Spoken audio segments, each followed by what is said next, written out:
Мәслихат депутаты Дархан Балпановтың төрағалығымен 45-ші кезектен тыс сессия жұмысы апта басында ұйымдастырылды. Күн тәртібіне қойған негізгі сауал қала бюджетін нақтылау болды. Бұл ретте экономика және қаржы бөлімінің басшысы Шолпан Төлегенова баяндамасын ұсынып, бірқатар бағдарламалар бойынша бюджет сомалары ұлғайғанын алға тартып отыр. По делу жилищно-коммунального хозяйства, пассажирского транспорта и автомобильных дорог. Тұрғын үй коммуналдық бөлім бойынша 7 миллион 163 мың теңге қарастырылып отыр.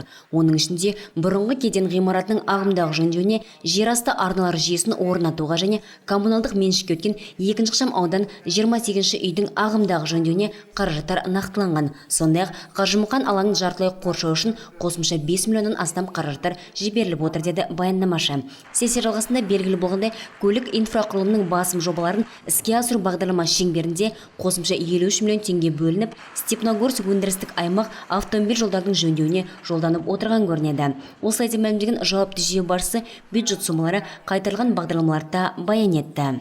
По делу строительства, архитектуры и градостроительства. Құрылыс, сәулет және қала құрылысы бөлімдегі шығындардың 20 миллионы қайтарылатын болып шешілді. Бұл қаржылар Smart Степногорск сайтын әзірлеуге жоспарланған болатын. Мұнымен қоса 13-ші бағдарлама бойынша Ақсу заводской кенттерінің және Қарабұлақ ауылының құрылысын дамыту схемасын әзірлеуге жолданған қаражаттардың 6 миллиондай мемлекеттік сатып алулардан түскен үнемдеу арқылы қайтарып алынды, деп отыр Шолпан Төлегенова. Баяндама жалғасында бөлім басшысы әлеуметтік қамсыздандыру, білім беру, мәдениет және спорт, сондай-ақ жер қатынастары, тұрғын үй коммуналдық шаруашылық бағытында өзгерістер енгізген бюджет сомалары бойынша кең көлемді ақпаратын ұсынды. Жан-жақты қаралған Степногорск қаласының 2019 жылғы бюджетін нақтылау жобасы депутаттар тарапынан бірауыздан мақұлданды. Күн тәртібіне сессия барысында жергілікті әкімдік жанындағы жер учаскелерін меншікке немесе жер пайдалануға беру жөніндегі комиссияның құрамына өзгерту енгізілу ұсынып, бұл сұрақты да депутаттар бірауыздан бекітті. Поэтому благодарим вас за поддержку всегда в этих вопросах, которые есть. Сіздердің қолдауларыңызға ризашылығымды білдіргім келеді. Біз өз тарапымыздан айтылған ескертулерді түзету бағытында жұмыс жүргіземіз.